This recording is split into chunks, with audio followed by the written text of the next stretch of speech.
Welcome to YouTube channel guys. आज के market के रिगार्डिंग वीडियो बनाया था। आई होप आप सब लोगों ने देखा होगा। अब देखिए क्या सिनेरियो है वो एक बार के लिए डिस्कस करते हैं, कैसा डेटा बिल्डअप हो क्या है और सारी चीजें। अब देखिए हुआ क्या है। कल आपको डेक्स का यूएस का चार्ट बताया था, सारी चीजें बताई थी कि और क्लियरली आपको जो लोग यूट्यूब चैनल देख रहे हैं, वीडियो देख रहे हैं, उन्हें भी रेंज दी थी। लेकिन मोस्ट क्रूशल पार्ट क्या होता है इसका कि जब आप लाइव मार्केट में होते हो तब आपको जिस तरीके के डेटा मिलते हैं उस पर आप कॉल्स देते हो। ओके, तो मैंने इसमें क्लियरली आप लोगों को बताया 500-600 के लेवल की कल हमने बात की कि वहां तक जाना चाहिए। ओपन ही हुए हम 750 पे। ओके, और आप ये देखिए टेलीग्राम ग्रुप पे मैंने क्लियरली ये चीज मेंशन की जब ये अपने हायर रेंज पे था कि एक बार 16,500 और 400 का लेवल तो इसको टच करना चाहिए। अब क्यों, किस तरीके के टेक्निकल के बेसिस पे बात की है, सारी चीजें एक बार के लिए डिस्कस करते हैं। ओके, उससे पहले देख लेते हैं मार्केट का क्या सिनेरियो है। डाउ जोन्स 350 पॉइंट माइनस है। विक्स फिर से इनका 30 के ऊपर ही है अभी तक। डॉलर इंडेक्स बढ़ चुका है, कोई रिवाइवल जैसा सीन नहीं है। डेक्स पे आ जाते हैं। डेक्स कितना माइनस है?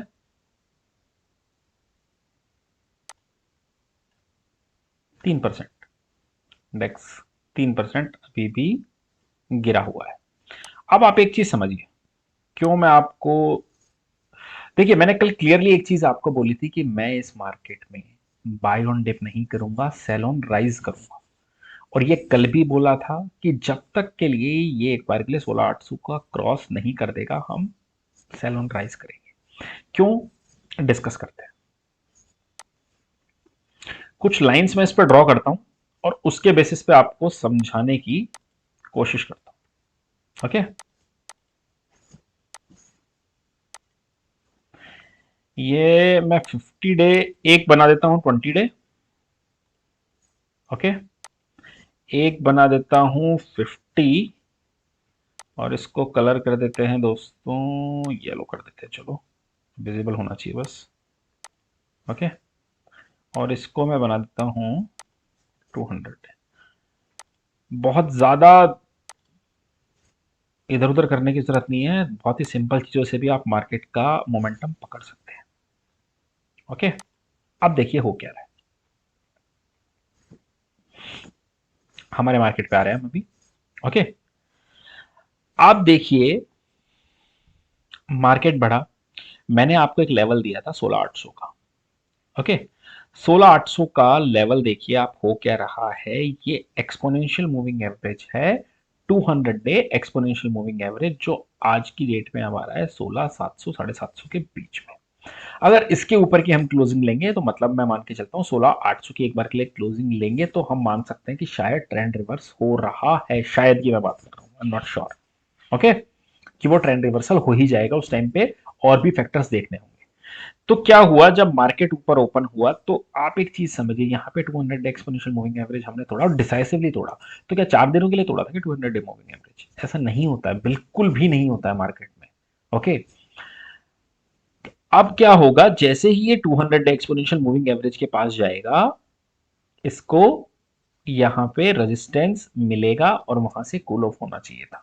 उसी के बेसिस पे मैंने ये बात बोली। दूसरा क्या हो रहा था, गैप छूट रहा था डेली चार्ट पे, तो गैप फिल करने तो डेफिनेटली इसको आना ही आना था इस सिनेरियो में।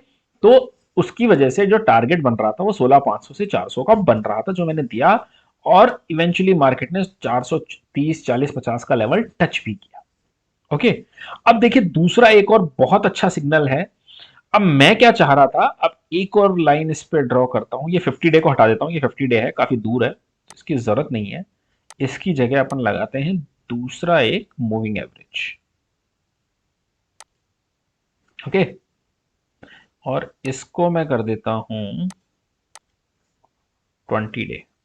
ओके, और इसको कर देते हैं दोस्तों ऑरेंज कलर में कर देते हैं, थोड़ा डिफरेंशिएट हो जाएगा। ओके, अब देखिए मैंने ये चीज, आप ये देखिए, जो 20 डे एक्सपोनेंशियल मूविंग एवरेज है उसकी रेंज आ रही है 16,800 से 850। ओके, तो बेस्ट सिनेरियो इस केस में क्या होता, एक होता है हार्ड टॉप, एक होता है सॉफ्ट टॉप।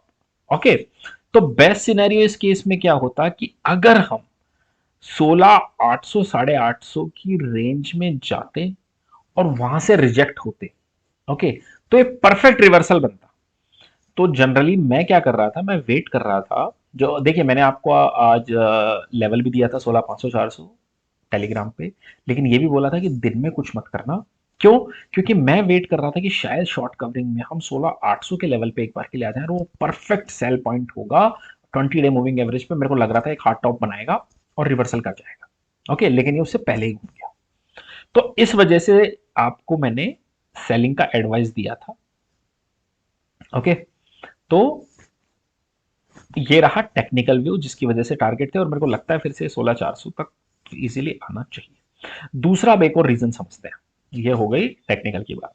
आप एक लॉजिकल चीज समझिए, क्रूड में कह रहा हूं चलिए सर अब कूल ऑफ होके आई थिंक 110 आ गया होगा। हाँ 109 चल रहा है, बहुत अच्छी बात है सर, एक कूल ऑफ हो गया, 109 आ गया, 110 आ गया।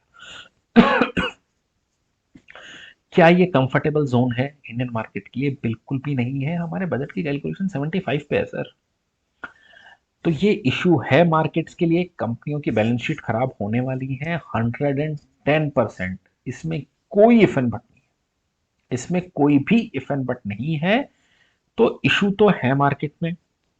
दूसरा डाउ जोन्स देखते हैं। डाउ जोन्स का तो हाल और ज्यादा खराब है।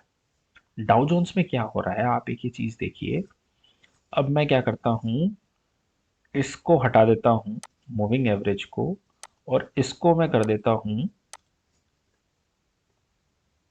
50। आप ये देखिए हो क्या रहा है, मूविंग एवरेजेस का क्रॉस ओवर भी नीचे की तरफ होने की तैयारी है। ओके, तो ये एक और बियरिश सिग्नल होता है। अगर जनरली 50-200 को काटता है, 20-50 को काटता है, ये इस तरीके के सिग्नल्स होते हैं। बहुत ज्यादा मतलब रिलायबल नहीं होते हैं ये, लेकिन है, एक सिग्नल है, आपको ये ध्यान रखना चाहिए। तो मुझे लगता है यहां पे थोड़ा कंसोलिडेशन होना चाहिए। ओके, देखिए अगर मार्केट में स्ट्रेंथ है तो फर्दर वीक ना हो और यहीं पे कंसोलिडेशन हो, वो बेस्ट रहेगा डाउ के लिए भी और हमारे लिए भी। लेकिन क्या ये चीजें ऐसी हो पाएंगी? I doubt. क्योंकि आप एक चीज समझिए हुआ क्या, हमने बात की सर की, अब देखिए कहीं ना कहीं रशिया का मैटर थोड़ा सुलझता हुआ दिखा, लेकिन क्या अब मान लीजिए सुलझ भी गया, सब कुछ ठीक हो गया, तो उससे क्या हो जाएगा सर? जो इन्फ्लेटेड रेट्स थी आई हैं, यूक्रेन की इकोनॉमी को नुकसान हुआ है, सारी चीजें हुई हैं, इक्वेशंस बदल गई हैं इस वॉर के बाद में। तो आपको सोच समझ के ट्रेडिंग करनी है, बहुत तरीके से ट्रेड लेना है। ओके, तो मैं अभी तक बेयरिश हूं, कोई बुलिश ट्रेड अभी तक नहीं लिया है, ना हमारे क्लाइंट्स ने लिया है, सब बेयरिश ट्रेड चल रहा है अभी तक अपना। ओके, अब मुझे लगता है देखिए हो क्या रहा है, मुझे लगता है एक बार के लिए 16,300 400 का लेवल तक हम निफ्टी टच करेगा। अब देखने वाली बात क्या है, अब देखने वाली बात यह है कि पिछली बार क्या हुआ था। आप एक ये चीज देखिए, हम कहां से रिवर्स हुए थे, आप ये देखिए, हम लोग रिवर्स हुए थे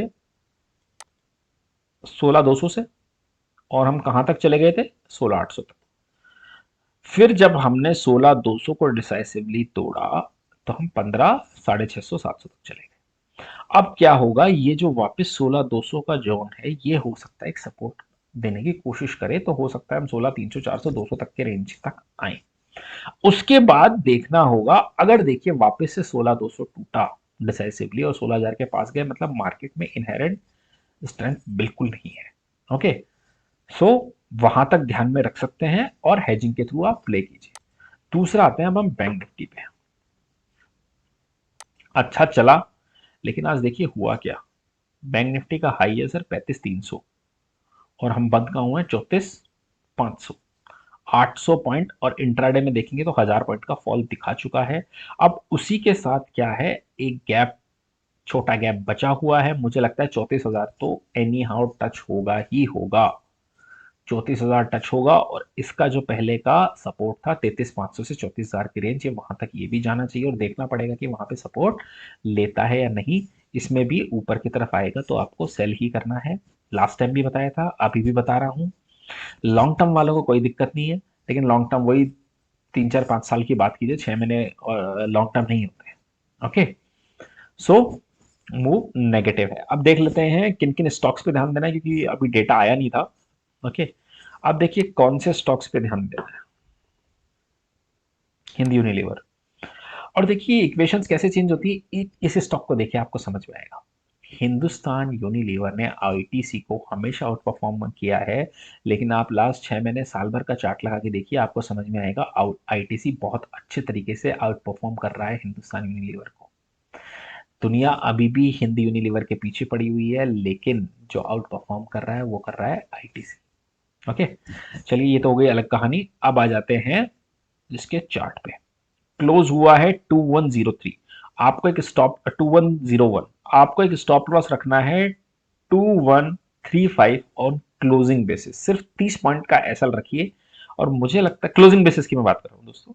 और मुझे लगता है 2000 के लिए स्टॉक तैयार है। एक बार के लिए 2000 फिर से टच करेगा, ये गैप फिल करेगा। ओके, ये आ गए हिंदी लीवर पे। अब हम आ जाते हैं सर टाटा मोटर पे। ओके, अब हम आ जाते हैं टाटा मोटर पे। टाटा मोटर देखिए, जो सिनेरियो चल रहा है टाटा मोटर स्टॉक पे, मैं बहुत बुलिश हूँ। ओके, कोई इशू नहीं है, लेकिन मैं बात कर रहा हूँ वो लॉन्ग टर्म की। अभी हम बात कर रहे हैं टेक्निकल के बेसिस पे। देखिए जिस तरीके का सिनेरियो चल रहा है, मेटल के प्राइसेस फिर से जिस तरीके से हाई हो रहे हैं, मार्जिन किसके हिट होंगे? मार्जिन हिट होंगे ऑटो कंपनीज के। और अगर भगवान ना करे चाइना ताइवान वाली कहानी हो गई, फिर तो इनकी कहानी और खराब हो जाएगी, क्योंकि सेमीकंडक्टर वाली कहानी फिर से पिक्चर में आ जाएगी। लेकिन अभी आपको क्या करना है, कल मैंने ही आपको बुलिश टारगेट दिया था 415-20 का, वो आ गया, इवन 430-35 तक गया। अब मुझे लगता है वापस से एक बार के लिए 405 से लेके 400 की तैयारी है, उसके लिए आप इस स्टॉक को ध्यान दे सकते हैं। तीसरा स्टॉक है अशोक लीलैंड। बहुत ही अच्छा कॉल हमने दिया था इसका, 118 की सेलिंग पे 90 का टारगेट था, बोला था 105 100 तो जाना चाहिए। 93 तक जाके आया ये स्टॉक। आज वैसे काफी करेक्ट हो गया, तो चांसेस कम है थोड़ा ऊपर में मिले, मतलब 10 के आसपास में मिले, 8 से 10 के बीच में, तो शॉर्ट कीजिए। और वापस से 105 से 103 102 के टारगेट के लिए इसको भी आप शॉर्ट कर सकते हैं। राइज में सेल का ध्यान दीजिए। ओके, और उसमें मुझे लगता है अच्छा पैसा बनेगा। आई होप आप लोगों को वीडियो अच्छा लगा होगा। अच्छा लगा है तो लाइक का बटन शेयर कर दीजिएगा। Thank you for watching.